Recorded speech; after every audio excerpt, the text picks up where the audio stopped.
Assalamualaikum warahmatullahi wabarakatuh. Alhamdulillahilladzi arsala rasulahu bil huda wa dinil haq liyudhhirahu 'alad dini kulli wa kafa billahi syahida. Asyhadu an la ilaha illallah wahdahu la syarikalah wa asyhadu anna Muhammadan 'abduhu wa rasuluh. Allahumma salli ala sayyidina Muhammad wa ala alihi wa sahbihi ajma'in. Amma ba'd.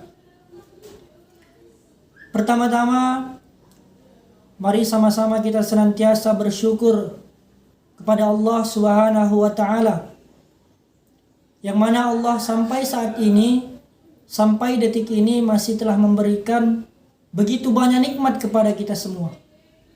Di antaranya nikmat kesehatan, nikmat kesempatan, serta nikmat waktu yang masih bisa kita rasakan hingga saat ini. Sudah selayaknya kita pantas dan harus bersyukur kepada Allah Subhanahu wa taala.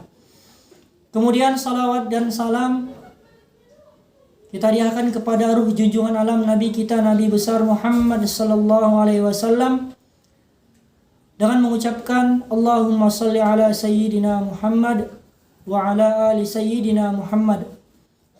Semoga dengan memperbanyak salawat kepada beliau, mengerjakan sunnah-sunnah beliau, kita termasuk golongan umat beliau yang mendapatkan syafaat beliau di hari kemudian kelak. Amin amin ya rabbal alamin. Yang saya hormati Bapak dosen pengampu mata kuliah Fikih Kontemporer, Bapak Zilfaroni SOSI MA.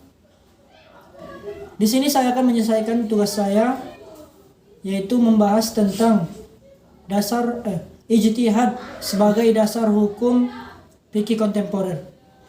Sebelumnya perkenalkan, nama saya Asrul Amin Nasution, NIM 1930200025, semester 6, jurusan bimbingan dan konseling Islam. Baik, langsung saja kita akan membahas tentang yang pertama, yaitu ijtihad. Secara bahasa, ijtihad berasal dari kata al-jahdu, yang berarti upaya yang sungguh-sungguh. Dalam Al-Quran, kata al-jahdu dapat ditemukan pada 3 tempat. Pada ketiga tempat itu, kata tersebut mengandung arti, yaitu mencurahkan kemampuan atau upaya yang sungguh-sungguh. Arti demikian dapat ditemukan dalam Quran surah An-Nur ayat 53 yang berbunyi, A'udzu billahi minasyaitonir rajim. Bismillahirrahmanirrahim. Wa aqsamu billahi jahda aimanihim. Yang artinya, dan mereka bersumpah dengan nama Allah sekuat-kuat sumpah. Kata ijtihad tidak boleh dipakai kecuali dalam persoalan-persoalan yang memang berat dan sulit untuk dihadapi.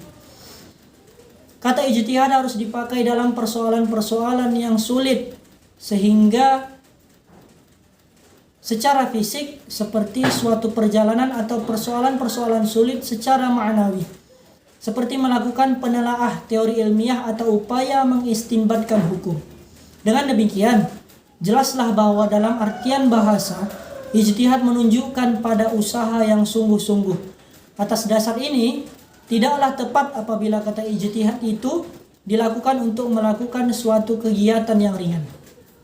Dalam pengertian istilah, menurut Al-Ghazali bahwa ijtihad secara umum adalah pengerahan kemampuan oleh mujtahid dalam mencari pengetahuan tentang hukum syara.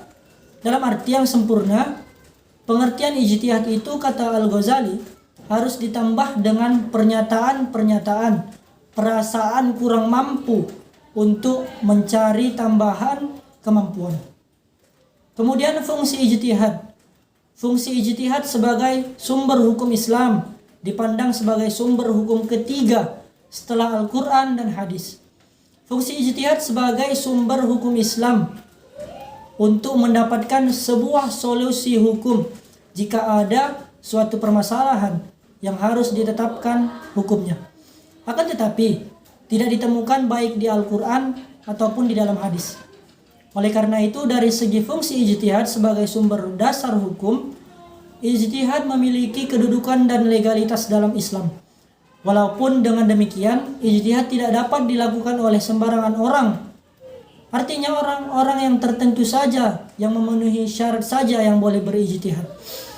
Beberapa syarat tersebut diantaranya adalah mempunyai pengetahuan yang luas dan mendalam, mempunyai pemahaman yang baik, baik itu bahasa Arab, ilmu tafsir, usul fikih, dan tarikh. Mengetahui cara mengistinbatkan atau merumuskan hukum dan melakukan qiyas. Mempunyai akhlakul karimah yang baik.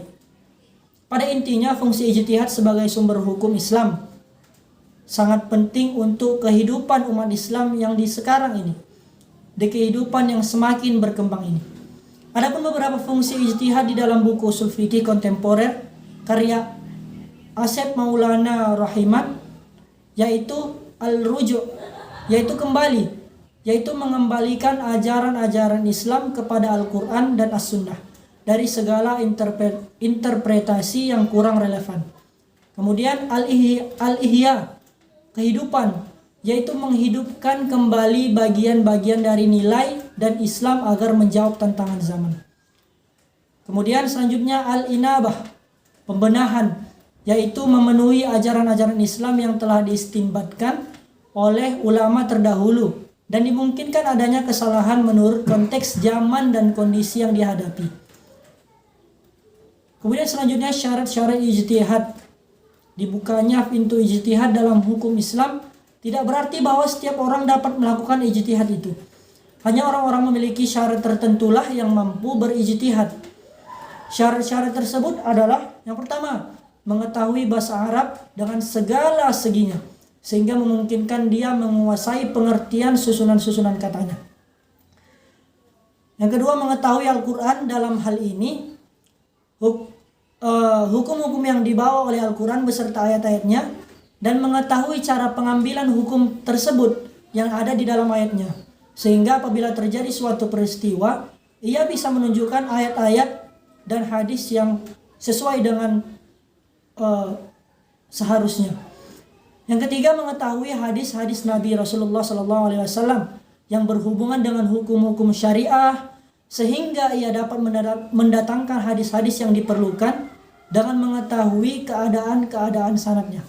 Yang keempat, mengetahui segi pemakaian qiyas, seperti illat dan hikmah penetapan hukum, serta mengetahui fakta-fakta yang ada nasnya dan tidak ada nasnya. Yang kelima, mampu menghadapi nas-nas yang berlawanan. Kadangkala suatu persoalan dapat beberapa ketentuan yang berlawanan.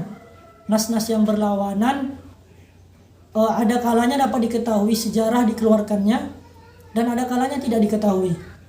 Kemudian metode ijtihad. Metode ijtihad kontemporer yaitu metode ijtihad fikih. Maksudnya jalan-jalan atau langkah-langkah yang ditempuh oleh para mujtahid dalam memperoleh hukum-hukum syara, baik akliyah maupun nakliyah. Sedangkan yang dimaksud dengan langkah-langkah adalah proses atau prosedur yang dilalui oleh mujtahid untuk sampai kepada hukum syara yang dibahas, di mana orang-orang mengikuti metode mazhab. Sebagai contoh, akan menggunakan beberapa prosedur untuk sampai kepada suatu hukum tersebut. Adapun dalam pemberian batasan atau mu'asyir, terjadi perbedaan di kalangan ulama. Ada yang mengatakan bahwa periode kontemporer dimulai semenjak tahun 350 Hijriah. Dengan pertimbangan bahwa pada masa inilah dimulainya periode taklid fikih dan belum berakhir sampai sekarang. Oleh karena itu, sekarang dibutuhkannya